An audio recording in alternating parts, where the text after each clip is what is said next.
Olá, começa agora mais um programa Destaques e a Associação Brasileira de Recursos Humanos realiza na próxima sexta, agora dia 5, na Assembleia Legislativa do Ceará, a 4ª edição do Fórum Saúde.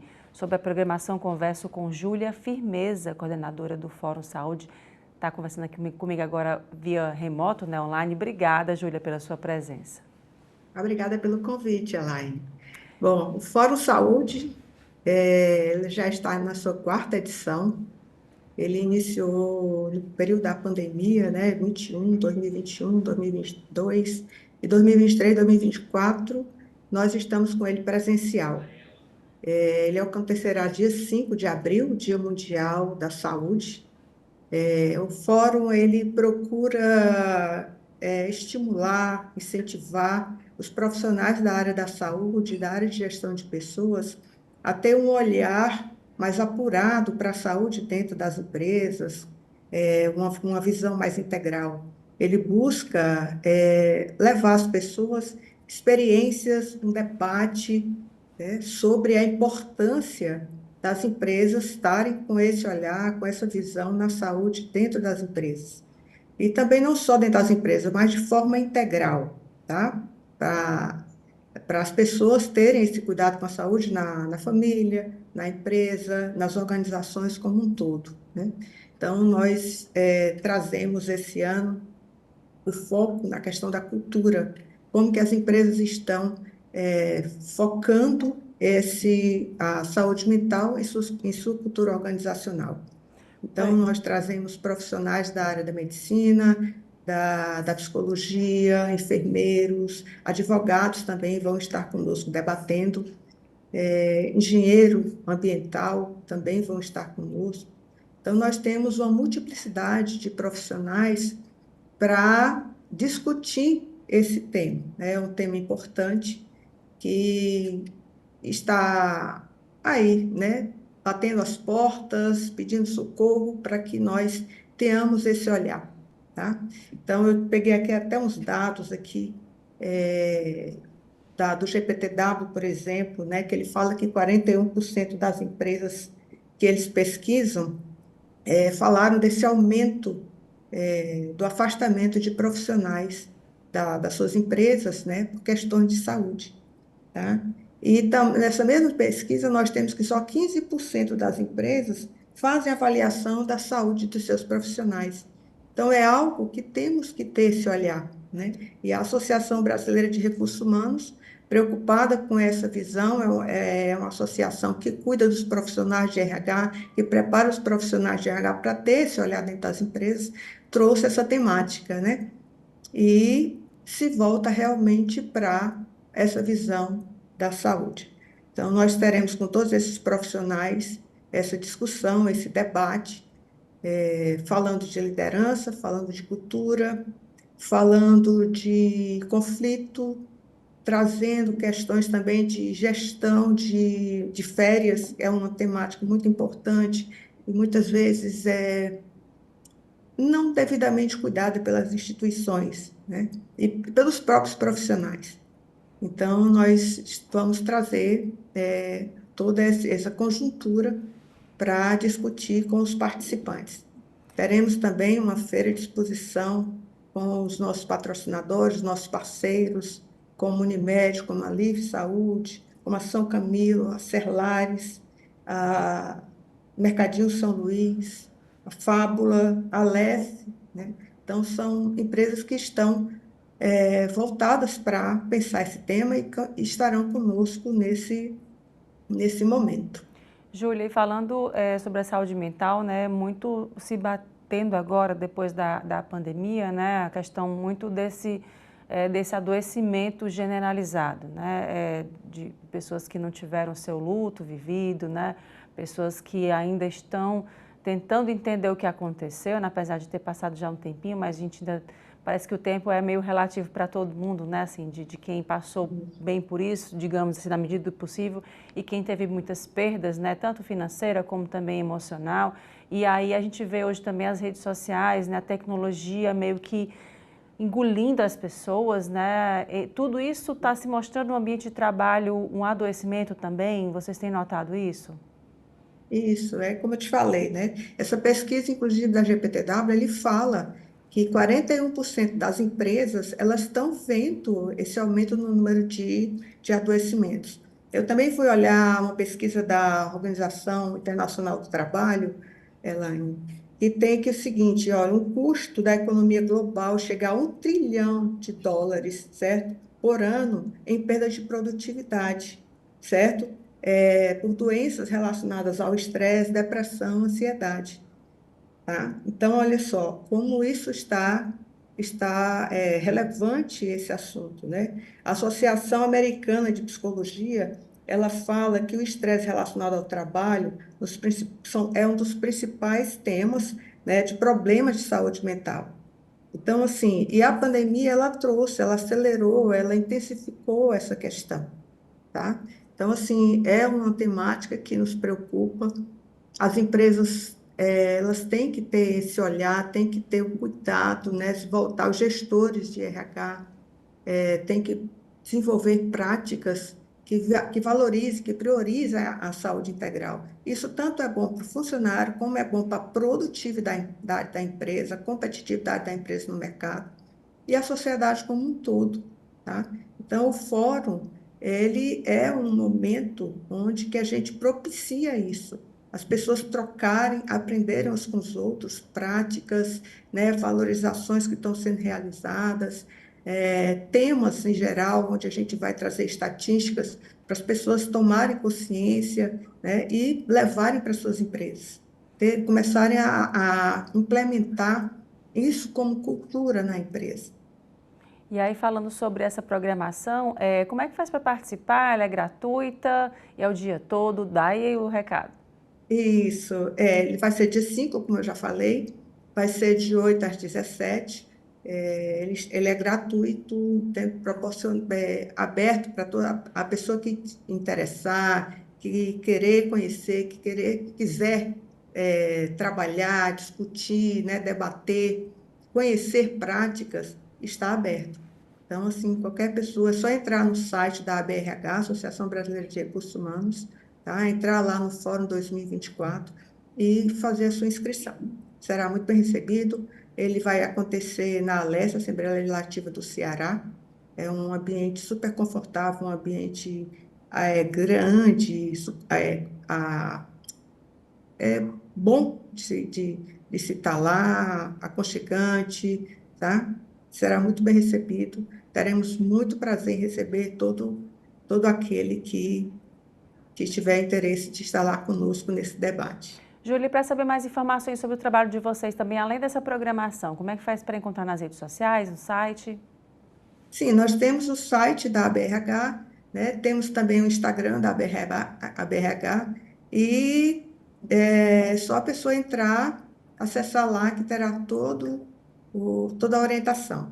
E caso queira falar pessoalmente, é só ligar, também tem o telefone lá da ABRH, tem e-mail, é só pelas várias vias, é só a pessoa perguntar que a gente vai estar respondendo. Tá, Temos grande interesse de falar com o público, de estar com o público discutindo essa temática tão importante na atualidade. tá joia, Júlia. Muito obrigada mais uma vez. Até uma próxima oportunidade. Obrigada, Elaine, a você, obrigada à equipe de vocês, tá, por nos chamarem e trazer à tona, né, nos fazer apresentar esse fórum que é de super importância. Convido a todos, estejam conosco e até o dia 5 de abril. Tá joia. Obrigada mais uma Obrigada. vez. E agora, mudando de assunto, a criação da Política Nacional de Qualidade do Ar foi aprovada em plenário do Senado Federal e vai contar com uma rede integrada de monitoramento formado pela União, Estados e Municípios.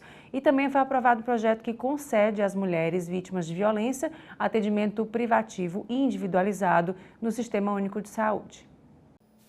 A preservação da saúde pública e o bem-estar dessa e das próximas gerações são os principais objetivos da proposta. Os padrões de qualidade do ar e seu monitoramento devem ser estabelecidos pelo Conselho Nacional do Meio Ambiente. O Sistema Nacional de Gestão da Qualidade do Ar vai definir os limites máximos de emissão na atmosfera. E os planos de gestão devem ser atualizados a cada 4 anos, com diagnósticos, metas e prazos de execução dos programas. A política prevê ainda incentivos fiscais e planos de gestão da qualidade e controle da poluição. Os estados e o Distrito Federal poderão criar os próprios padrões de qualidade do ar em seus territórios, desde que sejam mais restritivos que os nacionais. O plenário do Senado aprovou o atendimento para mulheres vítimas de violência em ambiente privativo e individualizado no Sistema Único de Saúde. Pela proposta, elas devem ser levadas a um lugar que garanta privacidade total e sem o acesso de terceiros não autorizados. A proposta veio da Câmara dos Deputados, mas não chegou a ser distribuída para as comissões. Foi aprovado o regime de urgência para votação direto no plenário. Os serviços que realizam o atendimento das mulheres vítimas de violência atuam de modo geral imediatamente após a ocorrência da agressão, sendo frequentemente responsáveis pelo primeiro acolhimento pós-violência.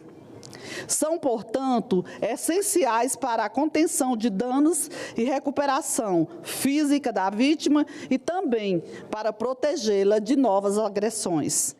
E a rede de academias Cellfit está expandindo suas unidades aqui no estado do Ceará. Sobre o assunto, eu conversei com Fernando Menezes, CEO da Cellfit Academias. Confira. Olá, Fernando. Obrigada pela sua presença aqui com a gente no Destaques. Vou falar um pouco sobre a expansão da marca aqui no estado do Ceará, né, e também no Nordeste. Como é que está sendo esse 2024? Olá, Elaine, tudo bem? Bom, é sempre bom falar desse mercado de fitness aqui do Brasil, né? Especialmente falar da nossa história aqui na Cellfit, né? A gente vem aí num processo de expansão muito forte, né? Para você ter ideia, a gente fechou o ano de 2022 com as mesmas 5 lojas que a gente tinha aberto ainda no pré-pandemia, né? Então, a gente montou a nossa primeira unidade lá em meados de 2018, salvo engano. A gente chegou a 5 lojas aí no final de 2019. E aí, no início de 2020, infelizmente, a gente teve aí essa fatalidade da Covid que, de certa forma, congelou um pouquinho os nossos planos ambiciosos de expansão, né? E até o final de 2022, a gente continuou com as mesmas 5 lojas e a partir de 2023, a gente fez uma grande aceleração no nosso crescimento no estado, né? Não só em Fortaleza, Ceará, mas em todo o estado, saindo aí de 5 lojas para 12 lojas, né? Então, hoje a gente está aí com 12 lojas e estamos inaugurando agora no mês de abril, aí, no próximo mês, a gente vai inaugurar a nossa 13ª loja lá no bairro de Fátima, né, na rua Jaime Benévolo. Então, a gente está muito feliz, muito animado. A gente ocupou espaços que a gente não estava presente ainda, né? A gente foi para uma cidade nova chamada Juazeiro do Norte, lá no Cariri. Estamos olhando aí para crescer no Crato. Estamos com um projeto em Itapipoca. Então, acho que vem muita novidade, não só para a Grande Fortaleza, mas para todo o estado do Ceará. A gente viu muito essa força, né, de unidade com relação à saúde, né? A gente viu muito isso com relação à pandemia, né? Quando as pessoas passaram a olhar um pouco mais para a qualidade de vida, né, para a saúde em si, prática de exercício. Isso demonstra, né, um pouco da expansão de vocês? É algo que vocês identificaram, digamos, ao termômetro para essa expansão? Exatamente. No final das contas, a pandemia, ela momentaneamente acabou congelando o plano de expansão, não só do nosso setor, mas de muitos outros setores. Mas a verdade é que nós fomos um dos principais setores beneficiados no pós-pandemia, né? Acho que as pessoas passaram a ter uma preocupação maior com a sua qualidade de vida, com a sua saúde. O tratamento direto a uma comorbidade, com certeza, é a atividade física, é a prevenção, é você estar bem. E isso ajudou muito, impulsionou muito o nosso mercado, né? Então, a gente que estava ali com 5 lojas, estamos indo para a 13ª num piscar de olhos, né? Só nos últimos, estamos falando aí de 14 meses, a gente cresceu mais 7 lojas e estamos indo para a 8ª loja após as 5 que a gente já tinha aberto no pré-pandemia, né? Isso, com certeza, é consequência direta do aumento de demanda que esse mercado tem, né? Mercado esse que, no Brasil, ainda é muito, muito subpenetrado, né? Tem uma pesquisa de um órgão internacional chamado IHRSA, né, que é uma entidade que representa bem essa indústria fitness, e ele acompanha a penetração de academias, né, no conceito geral de academia em todo o mundo, e países como Estados Unidos, Reino Unido, tem penetração de 20% da população está efetivamente matriculada em alguma academia. esse número no Brasil, até 2020, era de 5%. Ele chegou a cair, né, ao longo da pandemia. A gente não tem ainda dados atualizados, mas a gente sabe que esse número ainda não subiu substancialmente, né? Então, a gente acredita que tem um potencial gigantesco para essa penetração dobrar nos próximos anos. E se a gente sair de 5% para 10% da população efetivamente matriculada numa academia, nós estamos criando aqui um mercado de 5% dos 200 milhões de brasileiros, são 10 milhões de brasileiros efetivamente matriculados numa academia. E se você considerar o nosso modelo de negócio, que é um modelo vencedor em todo o mundo, né, que é o modelo que a gente chama de HVLP, que é o High Value Low Price, então você entrega um alto valor por um preço justo, esse é o mercado que dominou o mundo todo, né? Então, você vai conseguir fazer aí muito mais academias, que vai ter uma demanda altíssima para suprir isso, né? Pois é, e aí falando também, aí tem algo curioso que é no interior do estado também, né? As academias também indo para o interior do estado, vocês também inauguraram agora em Juazeiro do Norte, como você falou anteriormente, né? E aí também é um mercado que vocês têm identificado de alta nesse sentido, né? Exato, acho que a gente é a primeira rede efetivamente, né, desse mercado HVLP que acredita que dá para levar um produto de altíssima qualidade a um preço justo para todos os brasileiros. E quando a gente fala para todos os brasileiros, nós estamos falando de ir para cidades de fato que ninguém nem tem coragem de olhar, porque a cidade é, entre aspas, muito pequena. A gente abriu a nossa primeira unidade, inclusive franqueada, né? A gente abriu um modelo de franquias ainda no início de 2022. Até então, todas as nossas lojas eram lojas próprias, né, do mesmo grupo.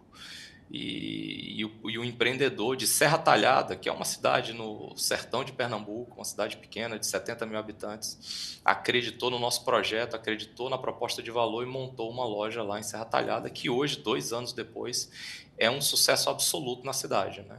E depois que isso aconteceu, na prática, a gente conseguiu expandir muito fortemente para várias outras cidades menores em todo o Brasil, e não é à toa que a gente está agora, por exemplo, estudando e já em implantação uma unidade em Itapipoca, estamos estudando uma unidade em Tauá, que é uma cidade ainda menor que Serra Talhada, né? Então, isso é uma crença de que o Brasil todo merece um produto de qualidade e que é possível isso ser feito de forma sustentável, né? Também não adianta a gente montar um negócio que ele não pare de pé, e a gente acredita muito que existe sim demanda, existe mercado consumidor por um produto de altíssima qualidade, por um preço justo, que é a nossa proposta de valor. Fernando, e no caso, quais são os diferenciais que vocês têm? Tem diferença de público, assim, dos serviços ofertados para determinadas áreas, ou é mesmo que segue um padrão? Essa pergunta é muito boa, né? Porque tem muita gente que ainda acredita que as academias do nosso modelo são academias de para quem tem renda, né? E isso não é verdade. A gente tem uma amplitude, um leque de atuação muito grande, né? Tanto para as pessoas que são praticantes de atividade física, né? Que são o que a gente chama aqui de heavy users, né? Que são os caras que usam com muita frequência, que são os famosos marombeiros, que carregam muita carga, muito peso. Até mesmo clientes como a melhor idade, 70, 80 anos, que estão lá praticando a sua atividade física, não só musculação, mas fazendo uma aula de coletiva, um yoga, uma aula de dança. Então, a diversidade de entregas que nós temos aqui na nossa academia, né? A gente tem uma área de funcional, que é uma espécie de a nossa que a gente chama de uma área de cross-training, é um mini crossfit para os leigos, né? Fica mais fácil de entender. Também atende um público que gosta de um pouco mais de performance, né? As nossas salas de aulas coletivas tem mais de 20 modalidades, tem uma grade de aulas riquíssima durante vários horários do dia, e no final das contas o que acontece é isso, né? Você tem uma amplitude muito grande que atende desde o adolescente de 14 anos de idade até a melhor idade, 70, 80 anos de idade, até a pessoa que nunca pisou numa academia. Então a gente tem muito que a gente brinca aqui de CPF novo, né? Gente que nunca tinha pisado numa academia, que se encontra com a gente porque acredita na nossa proposta de valor, até os caras que são mais heavy users, né? Então, esse modelo de negócio é um modelo de negócio campeão, é uma área muito ampla, é um pé direito que dá uma sensação de amplitude muito boa, é uma área totalmente climatizada, você chega a passar frio dentro das academias, a gente brinca que tem que ser o Polo Sul lá dentro. O maquinário, a gente só compra o melhor do mundo, né? Um maquinário que já foi exaustivamente testado e aprovado nas principais redes do mundo, né? A Matrix, por exemplo, é um dos nossos fornecedores, é o mesmo fornecedor que entrega para a maior rede de academias do mundo, que é a Planet Fitness nos Estados Unidos, ou a maior da Europa, que é a Basic Fit. Então, o que a gente faz aqui é seguir um modelo que é um modelo vencedor, né? A gente gosta de oferecer muita vaga de estacionamento, então o banheiro é extremamente limpo e amplo, também climatizado. Não importa se você está no calor, sempre vai ter um chuveirinho quente. Então, é uma proposta de valor que, quando você junta tudo isso, somado ao fato dos nossos profissionais serem extremamente qualificados, treinados, te dá exatamente o que você precisa para você sair da inércia, sair do sofá, né? Que é o que a gente brinca, que o nosso maior concorrente hoje é o sofá. É o cliente que não conseguiu ainda acreditar que vai praticar atividade física de forma saudável, gostosa, prazerosa, né? E acho que a gente conseguiu construir um pouco desse modelo e tem tirado muita gente do sofá para ser um praticante de atividade física. Pois é, e aí é engraçado assim, e é legal também ver, né, que na academia a gente vê todos os públicos. Antes a gente achava que era só a pessoa do corpo que a gente diz padrão, né, aquele corpo, enfim, mais atlético, digamos assim, né. Hoje a gente vê, não, pessoas de idade, terceira idade, a gente vê a juventude, mulher, enfim, qualquer corpo, né, a academia ela é um local mesmo de saúde, ela mudou isso, né, meio que mudou aquela chave, né. As pessoas perceberam que a academia não é uma questão de estética, né? É uma questão de saúde. E eu acho que a estética é uma consequência natural se você é uma pessoa regrada, se você é uma pessoa que vai manter uma boa assiduidade, você vai ter outros benefícios que vai além da saúde, que é você se sentir bem com o seu próprio corpo, né? Eu acho que isso varia de pessoa a pessoa, é muito difícil ter uma regra padrão, mas claramente quando a gente faz nossas pesquisas aqui, a imensa maioria delas, e a gente acompanha muito também, cliente que está no início de vida, né? Aquele cara que está nos primeiros 3 meses, aquele cliente que já está completando 1 ano, aquele cliente que já está com 3 anos, como a resposta das pesquisas vem mudando, né? E a gente vê que o perfil é muito parecido quando ele está no começo da jornada, para um cliente agora que está lá no final da jornada, percebendo a evolução que ele teve ao longo dos anos, né? Não só dessa questão da qualidade de vida, o próprio sono da pessoa melhora muito, pessoas que reclamavam que tinham insônia, que não dormiam bem, passam a ter o próprio sono melhora, e tudo isso é uma consequência natural dos benefícios que a atividade física traz, né? Acho que tem muita pesquisa que mostra isso, e a gente vivencia isso na prática aqui na Cellfit, né? Somos mais de 100 academias espalhadas em todo o Brasil, são mais de 300 mil clientes também, que estão aqui o tempo todo sendo atendidos, sendo ouvidos por nós, né? E a gente, a cada dia que passa, está sempre entregando uma novidade, né? A Cellfit participa todos os anos de 2 feiras internacionais, que é a Feira da ISA, que fica nos Estados Unidos, na Califórnia, normalmente é na Califórnia, né? E a Feira da FIBO, que é uma feira, a maior feira também da indústria fitness, que é na Europa, que fica na cidade, normalmente, da Colônia, lá na Alemanha. E a gente está sempre antenado com essas tendências mundiais e trazendo tudo isso para cá, para o Brasil. Não importa se o cliente é de Serra Talhada, Itapipoca, ou se ele é de uma grande capital, como Fortaleza, Recife, Salvador, né? Então, a gente sempre oferece os diferenciais para toda a rede. Tá, joia, Fernando. Eu te agradeço mais uma vez aí essa conversa e até a próxima oportunidade. Eu que agradeço. Obrigado aí pela oportunidade. Obrigada, até mais. Agora o intervalo. A gente volta em instantes com mais destaques.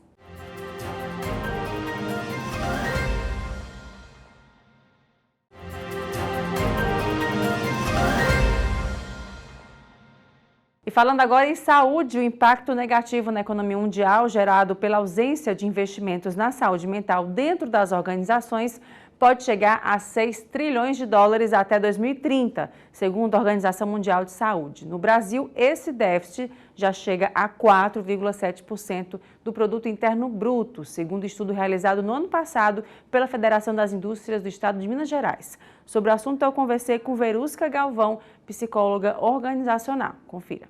Olá, Verusca, obrigada pela sua presença. Olá, eu que agradeço. Um prazer estar aqui falando com vocês. Verusca, falando com relação à questão das empresas, agora também voltando o olhar para as pessoas, né, os funcionários, colaboradores, enfim. Quais são os benefícios, né, desse olhar diferenciado e quais são, no caso, o lado negativo, digamos assim, quando a empresa não olha, não tem esse olhar com mais carinho, com mais cuidado aos colaboradores? Bom, são 2 extremos, né, no mesmo cenário, né, e a gente percebe isso hoje com uma certa frequência, né, quando a gente olha para as culturas das organizações. Então, por um lado, quando existe um investimento nos colaboradores, né, quando existe um olhar para as pessoas, né, no sentido de trazer as pessoas para dentro do negócio, de trazer a sensação de pertencimento, né, para que essas pessoas se sintam mais engajadas, os resultados que nós temos são empresas mais produtivas. Embora, né, as empresas elas tenham um olhar para o resultado financeiro do negócio, e é claro que está tudo certo com isso, porque a gente não cria nenhuma empresa, né, para que a empresa não tenha resultados financeiros, mas o veículo que leva, né, a esse resultado financeiro é o engajamento dos colaboradores. É criar uma cultura organizacional onde essas pessoas consigam ser elas mesmas, né, onde essas pessoas possam se expressar, possam trazer para o trabalho quem elas são de verdade. E com isso, elas conseguem utilizar melhor os seus próprios recursos internos, a sua inteligência, né, sua inteligência emocional, todas as suas inteligências em prol do trabalho, ao invés de ficar se preocupando, né, com aquilo que elas deveriam ou não ser, com os receios, com os medos, né, de ser quem elas são, justamente para trazer resultado para o negócio. Por outro lado, quando a gente não tem esse investimento, né, quando a gente não olha para as pessoas, e quando eu falo em investimento aqui, é importante dizer que algumas ações não requerem nem dinheiro, né, não requerem nem investimento financeiro. Né? Então, existem muitas ações que podem ser feitas dentro das empresas que não demandam investimento financeiro, que com os recursos que nós já temos disponíveis, né, com as pessoas, os profissionais que nós já temos disponíveis dentro da empresa, a gente consegue fazer ações de engajamento que vão resultar numa maior rentabilidade do negócio. Mas, por outro lado, quando não existe esse olhar, quando o resultado, né, e quando existe uma cobrança por resultado, somente pelo resultado, né, quando existe uma pressão exacerbada, né, sobre as pessoas para que este resultado aconteça, o que nós percebemos, né, e que as estatísticas já nos mostram, é o adoecimento, né, e o pior de tudo é que é o adoecimento mental dessas pessoas que trabalham e o que traz não só a falta dessa rentabilidade, né, a falta do engajamento dessas pessoas no trabalho, mas traz também impactos sociais e econômicos para todo mundo. E a gente tem visto muito também, às vezes, os próprios colaboradores, né, enfim, nas redes sociais, recrutamento, enfim, falando que não quero trabalhar nessa empresa porque Sim. eu quero minha qualidade de vida, né? A gente viu esse movimento muito forte agora, né? De eu quero qualidade de vida, eu quero poder cuidar dos meus filhos, eu quero poder trabalhar e dar atenção à minha família, ou a mim mesma, enfim. É um momento diferente também, né? Sim, eu acredito e o que nós temos visto é que existe um ganho de consciência, né, que nós não tínhamos no passado. E houve um fenômeno, né, que acelerou talvez esse ganho de consciência ou trouxe à tona este ganho de consciência, que foi a pandemia, né, a Covid-19 e tudo que a Covid trouxe para a gente, né, todas as mudanças no ambiente de trabalho, todas as mudanças nas relações humanas e nas relações de trabalho. Então, essa crise, né, que foi a pandemia, trouxe, né, para as pessoas possibilidades que talvez elas não vislumbrassem antes, como, por exemplo, o trabalho remoto. Muitas pessoas entenderam que a produtividade, inclusive, poderia ser maior quando o bem-estar era colocado em primeiro lugar, né? Quando a qualidade de vida era colocada em primeiro lugar. Então, aqui exemplos de bem-estar e qualidade de vida são, por exemplo, a proximidade com a família, né? O fato de poder levar os filhos na escola, poder acompanhar os filhos, né? Estar mais próximo dos filhos ou estar mais próximo da família, poder ter tempo, né? Ao invés de gastar tempo no trânsito, poder ter tempo para cuidar da saúde, praticar atividade física, cuidar, ir às consultas médicas, né? E odontológicas, enfim. Tudo isso passou a ser um fato na vida dessas pessoas que experimentaram um trabalho remoto que antes não poderiam experimentar antes da pandemia. E na volta, né, depois da pandemia, todo mundo entendeu e comparou, inclusive, o que era melhor. Algumas empresas estão até hoje tentando encontrar esse modelo.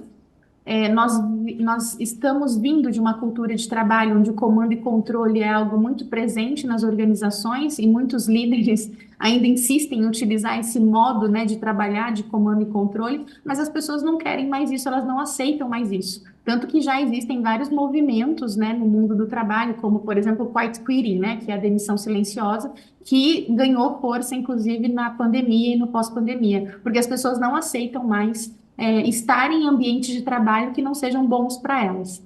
Pois é, e aí nisso a gente vê muito a força, né, das redes sociais, né, de posicionamento, né, de grupos, enfim, as empresas elas realmente têm que cumprir aquilo que elas prometem nas redes sociais, né, e a fiscalização é muito forte, né, assim, se você tem uma agenda ESG, você tem que realmente ter uma agenda ESG. Se você tem um público voltado para a mulher, você realmente tem que fazer isso, né? Enfim, pessoa com deficiência, né? Grupos diversos. Isso. E aí é um movimento, um trabalho, acredito, para quem trabalha com gestão de empresas, observar a importância também das redes sociais nisso, né?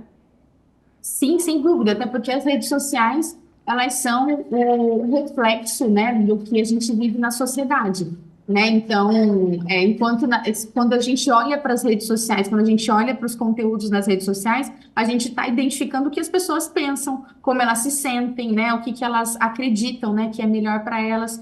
E é claro que a gente precisa olhar para isso com um certo filtro, com certeza, né? Porque algumas pessoas se manifestam nas redes sociais com uma intensidade maior do que se manifestariam ao vivo, mas o fato é que isso traz muito do comportamento dessas pessoas. E talvez, quando a gente olha para a empresa, essas pessoas não se manifestam da mesma forma, mas é assim que elas pensam. Elas estão pensando dessa maneira e a gente precisa considerar esse novo olhar para o trabalho, né? Como você muito bem disse, se a empresa diz que investe na diversidade, ela precisa provar que ela investe na diversidade, né? Se a empresa diz que tem espaço para as mulheres crescerem na carreira, para serem líderes dentro do negócio, ela precisa mostrar que existe esse espaço também, né? E por aí vai. A agenda ESG é a mesma coisa, né? Existe um cuidado com o meio ambiente, com a governança, né? Com a comunidade. E como que isso está sendo feito. Então, existem muitas pessoas olhando para aquilo que as empresas estão dizendo que fazem. Pois é, e aí nesse sentido, nessas adaptações, né? O que você vislumbra para tendências agora daqui para frente, além dessas que a gente já conversou? Sim.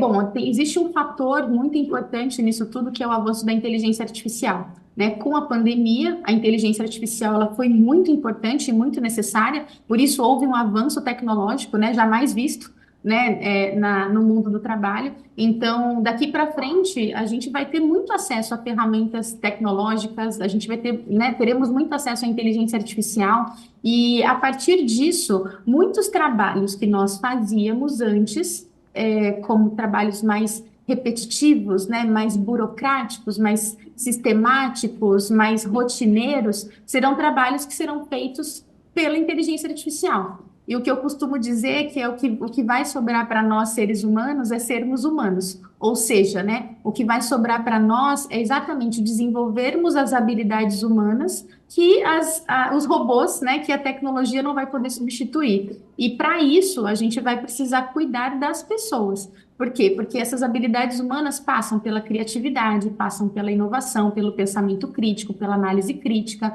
né, sobre a habilidade de se comunicar num momento, né, crítico, numa crise, né, uma inovação, inclusive, para um momento crítico que a empresa esteja passando.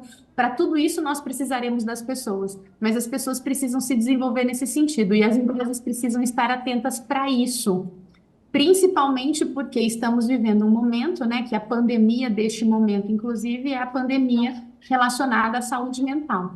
Então, nós precisamos criar ambientes de trabalho que propiciem a saúde mental dos colaboradores. Isso é vinculado a esse novo momento de tecnologia e de avanço da inteligência artificial que nós estamos vivendo. Então, eu acredito que o desafio que as organizações têm agora é de como criaremos uma cultura organizacional onde todos esses aspectos e esses elementos podem ser considerados e podem conviver de forma pacífica e harmoniosa.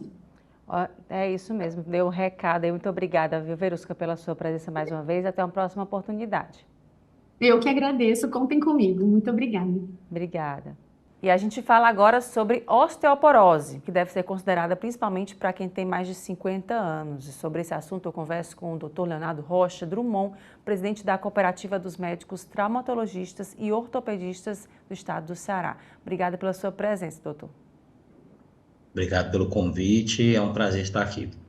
Pois é, falando sobre osteoporose, né? A gente fala muito que acima dos 50 é isso mesmo? Ou antes disso a gente já pode se preocupar? Bom, Realmente existe esse número mágico dos 50 anos, porque metade das mulheres acima dos 50 anos e 20% dos homens acima dos 50 anos vão apresentar algum grau de osteoporose. Que a osteoporose ela é uma doença crônica progressiva que ela evolui com a perda da massa óssea.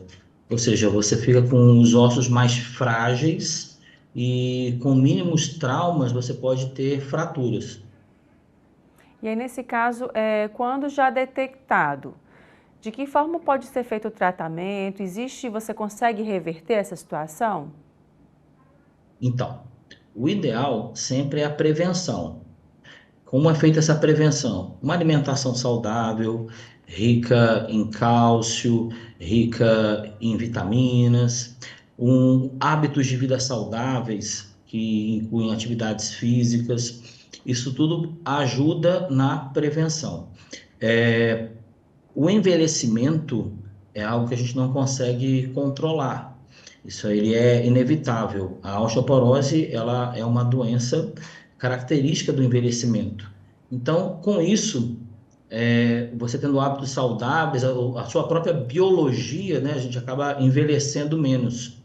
Principalmente as mulheres, né? A menopausa, ela é um marcador importante de início de investigação da osteoporose. Então, quanto mais tarde a mulher iniciar a sua menopausa, sua diminuição hormonal, menor a chance e as consequências da osteoporose.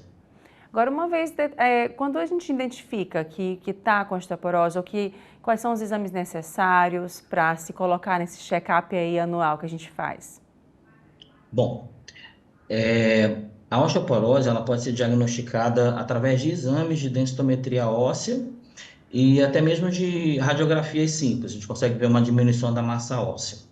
Porém, existe outra forma muito pior de se diagnosticar a osteoporose, que é através de uma fratura com um mínimo trauma.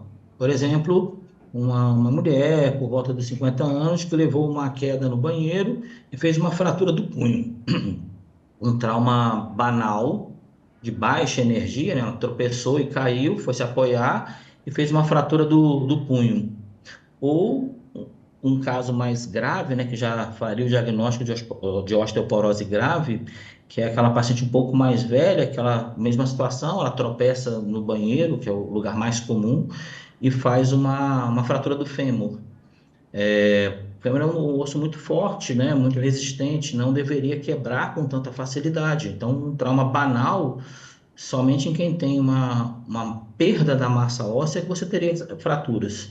Então, é uma das formas de se diagnosticar a osteoporose, mas já perdemos o timing do tratamento. Que a grande questão da gente diagnosticar precocemente a osteoporose é exatamente a gente evitar essas fraturas. Então, tem vários artigos que citam que as fraturas por insuficiência, ou seja, as fraturas por mínimo trauma, as fraturas por osteoporose, elas são evitáveis. Então, a maioria dessas pessoas que estão nos hospitais, têm fraturas do fêmur, se tivessem tratado a osteoporose no momento adequado, essas fraturas não existiriam. E no caso, assim, quando se faz a densitometria óssea, né, que é quando identifica também de fato, né, o nível, digamos assim, é isso, de osteoporose, nesse caso, o que essa pessoa deve fazer? Atividade física, alimentação, ainda adianta nesse sentido? Então, vamos lá. O ideal seria uma avaliação médica, onde vão ser buscadas outras causas de osteoporose, que não sejam somente por envelhecimento. Como exemplos disso, tem que ser feito exames de sangue para a gente avaliar a tireoide, avaliar os rins, avaliar outras doenças, hiperparatireoidismo. Então, seja tudo através de exames de sangue simples, nós conseguimos já rastrear outras causas não degenerativas, né? Não pela idade que causam osteoporose. essas causas elas têm que ser tratadas antes da gente iniciar o tratamento da osteoporose, porque senão não adianta. Eu estou com uma alteração na tireoide. Se eu não tratar a tireoide antes de tratar a osteoporose, eu vou estar gastando dinheiro, tomando medicamento sem necessidade. Mas, descartadas todas as causas secundárias, as outras doenças que poderiam provocar a osteoporose, diagnosticada somente como osteoporose primária, ou seja, do envelhecimento, o ideal é que você comece realmente atividade física, uma boa alimentação, e a depender do grau da sua osteoporose e da sua avaliação física, ou seja, vamos avaliar o risco de queda dessa paciente, a gente pode começar com medicamentos. Os medicamentos, eles vão desde comprimidos simples, né, reposição de vitamina D e cálcio, até hormônios que são injetados diariamente para você conseguir, que funcionam como anabólicos ósseos, né, para você realmente aumentar agressivamente a massa óssea. E tudo isso é individualizado e de acordo com a avaliação do paciente. O grande problema da osteoporose é que essas fraturas são extremamente comuns. Então, assim, 1 em cada 3 mulheres e 1 a cada 5 homens vai ter uma fratura por insuficiência depois de 50 anos. Se você for levar isso para uma escala da nossa população, é uma fratura por insuficiência a cada 3 segundos. E isso afeta muito a qualidade de vida da população mais idosa. E no caso, doutor, utilização de medicamentos de uso contínuo também podem ocasionar? Isso aí é um ponto bem interessante, porque os medicamentos mais populares para o tratamento da osteoporose, eles funcionam tão bem que o osso fica muito duro, como se ele ficasse vitrificado. E essa vitrificação provoca micro rachaduras que levam à fratura, ou seja, você tomou um remédio para não quebrar o fêmur e acaba quebrando o fêmur por conta do remédio. Por isso é tão importante o acompanhamento médico. É necessário que a cada 5 anos de uso desse tipo de medicamento, que são os bifosfonados, seja feita uma reavaliação para poder calcular se há ou não necessidade de manter esse tratamento. Como você disse, o tratamento adequado, ele resolve a osteoporose na maioria dos casos. Você consegue realmente retornar a pontos iniciais e tratar realmente, curar a osteoporose enquanto você está usando o medicamento. Parou, ela volta progressivamente. E isso é importante porque a gente tem que trabalhar com isso, tem que fazer essa avaliação rotineira de inicia o medicamento, controla, resolveu o problema, suspende, continua avaliando e assim vai, muda. Então, é importante esse acompanhamento médico. Mais importante do que o medicamento é o acompanhamento médico. A gente fala muito, você falou nesse exemplo aí do fêmur, né? Mas também no corpo inteiro, né? Pode acontecer dessas lesões, né? Dessas fraturas. É interessante que existem predileções, certo? O local mais comum de fraturas por insuficiência, por osteoporose, é o rádio distal, a fratura do punho. 50% dos pacientes que entram na emergência com uma fratura do fêmur por osteoporose, 2 anos antes tiveram uma fratura do punho e não foram tratados.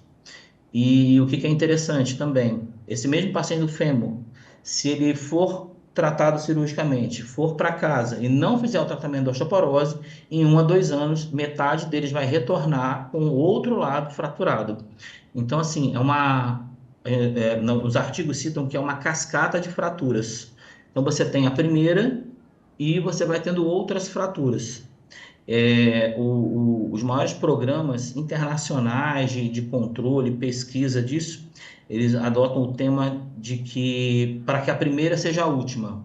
Então, assim, você diagnosticou uma fratura simples, que é uma fratura do punho, né, do rádio distal, por insuficiência, se você tratar a osteoporose desse paciente, ele não vai quebrar o fêmur de um lado e nem do outro, e ele vai ter uma boa qualidade de vida. Então, o objetivo maior do tratamento das fraturas por osteoporose realmente são as fraturas do fêmur, porque elas envolvem uma mortalidade e gastos muito elevados. Tá, joia, doutor. Muito obrigada pelos esclarecimentos e até uma próxima oportunidade. Estamos às ordens, agradeço o convite. Obrigada mais uma vez. E agora o intervalo, a gente volta em instantes com mais destaques.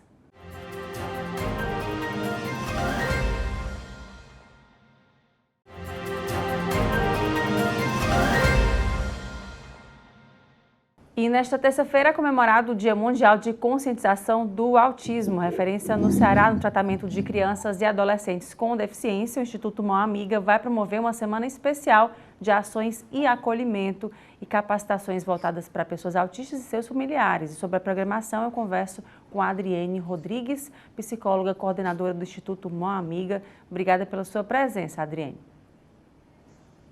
Obrigada, desde já eu agradeço, né, pela rede topar nos conhecer, saber um pouquinho do nosso instituto, da nossa história, né? Trazer também um pouquinho relacionado ao autismo, que geralmente é o que a gente mais trata aqui, apesar da gente ser um centro de neurodivergências, né? Hoje em dia o nosso foco maior é o autismo. A gente já está atuando há 20 anos, a gente trabalha aqui na sede Mão Amiga do Jovem Clube. Essa sede, ela começou a surgir pelo grupo de mães que receberam o laudo da criança, né, neurodivergente, e elas tinham uma dificuldade muito grande de ter o acesso ao tratamento dessas crianças, né. E aí elas começaram a se reunir para falar um pouquinho sobre a diversidade, sobre a dificuldade de ser uma mãe de uma criança portadora de alguma deficiência. E aí a dona do instituto resolveu investir na causa, né? No começo era só reuniões, como eu falei, e aí uma mãe ajudando a outra, até que a dona Eusivone, a fundadora, né, do instituto, ela começou a investir em procurar pessoas especializadas para trabalhar conosco, né? Então, o nome Mão Amiga surgiu justamente porque no começo era tudo voluntário. Era um assistente social que vinha aqui nos prestar um atendimento de forma gratuita, era um médico psiquiatra que vinha falar um pouco sobre o autismo, porque na época, vamos dizer que era diferente as informações, e a gente começou a dar apoio justamente aqui na nossa comunidade, né, no Jovem Clube. E essa semana a gente está trabalhando tanto a criança, né, voltada, aberta aqui para a comunidade, como para as crianças que a gente já atende aqui.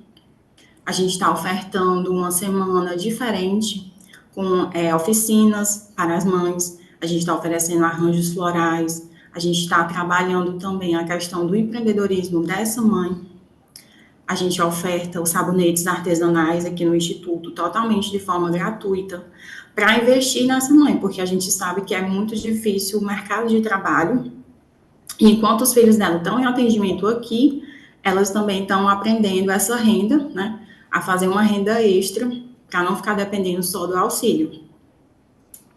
E essa semana a gente vai ter palestra também sobre alimentação, né, a alimentação relacionada ao autismo, o que é que pode, o que é que não pode. A gente também vai trazer advogados para estar falando sobre as leis, né, o que é que pode, como é que a gente consegue esse benefício, quais são os critérios. A gente também sempre está trazendo neuropsiquiatra ou psiquiatra ou neuropsiquiatra para poder estar dando um parecer a essas mães sobre os laudos, sobre o tratamento, porque a gente entende que o tratamento ele nunca é sozinho, ele necessita de uma equipe multi, né? E a gente tenta ofertar isso aqui no nosso instituto. E aí, nesse caso, nesse trabalho que vocês realizam, são os 3 turnos, manhã, tarde, noite? Como é que é o funcionamento de vocês aí? Pronto, a gente funciona pela manhã, a partir de 7 horas da manhã, né, 7h30, até 11h30, e aí a gente fecha o instituto e abre 1h da tarde, e até 5 horas o instituto funciona, né? E além desse horário de funcionamento, quais são as atividades que vocês realizam aí também, multidisciplinar? Pronto, a gente tem uma equipe, né? Na verdade 2 equipes. Nessa equipe atua o psicólogo, o fono, o pedagogo e o terapeuta ocupacional. Na outra equipe tem o psicólogo, o fono, o fisioterapeuta, que é muito importante, né? E a gente tem um assistente social. assistente social mais voltada para a mãe, né? A questão da escuta, a questão de saber também dos seus direitos, mas a gente conta com esses profissionais para estar fazendo a equipe multifluir. E nesse caso de atendimento, né? Vocês estão recebendo novos pacientes? São só crianças? Como é que é esse público que vocês atendem? Pronto, o público maior aqui realmente é as crianças, né? A partir de 5 anos até 14, 20 anos também tem aqui. Por quê? Porque quando a gente começou o Mão Amiga, essas crianças foram crescendo e continuaram conosco. Embora tenha criança de 20, 30 anos aqui, a gente tem. Porque faz parte da nossa história, né? A gente viu crescer e continua o tratamento aqui conosco. E aí, nesse caso, vocês estão recebendo novos pacientes? E quem está assistindo que se interessar mais sobre o trabalho de vocês, como é que faz para poder encontrar? Pronto. Os pacientes que a gente atende hoje vêm pelo SUS, né? Pelo sistema do SUS. E a gente também tem os projetos, que os projetos, eles são abertos para a população. Geralmente, a gente coloca nas nossas redes sociais, quando abre o projeto, a faixa etária, o critério. E nesses projetos, a gente sempre oferece pedagogo, psicólogo ou algum profissional da equipe multi que venha trabalhar conosco. E aí, nesse caso, como é que faz para ter contato com vocês nas redes sociais? É site? É WhatsApp? Qual o contato que vocês têm? Pronto, a gente trabalha com o Instagram, né? @instituto.mãoamiga.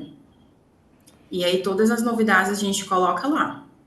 Certo. E além desse trabalho que vocês realizam, você falou com relação ao cuidador, né? A cuidadora, as mães no caso, né? Que é em sua grande maioria. Como é que é esse trabalho que vocês realizam junto a elas também? Durante essa semana você falou que vão ter ações voltadas especificamente para elas também, né? Sim, a gente sempre tenta incluir a mãe nesse cuidado, né? Porque uma criança neurodivergente, a gente entende que é muito desafiador. Então, a gente tenta trazer um ambiente mais acolhedor para ela. E a gente começou a fazer essas oficinas, como eu falei, a gente tem aqui uma psicóloga que faz a escuta da mãe, né, totalmente gratuita. A gente também investe em arte terapia para as mães. Essa semana está acontecendo o projeto, né, a mãe, através da arte ali, ela consegue passar as suas necessidades. Muitas vezes o que ela não consegue falar, ela consegue fazer numa obra de arte que a gente trabalha aqui. A gente também tem a oficina dos bordados, né, que é justamente entre a parte da mãe aprender algo novo e começar a empreender, né, ter uma renda a mais do que o benefício, como eu falei.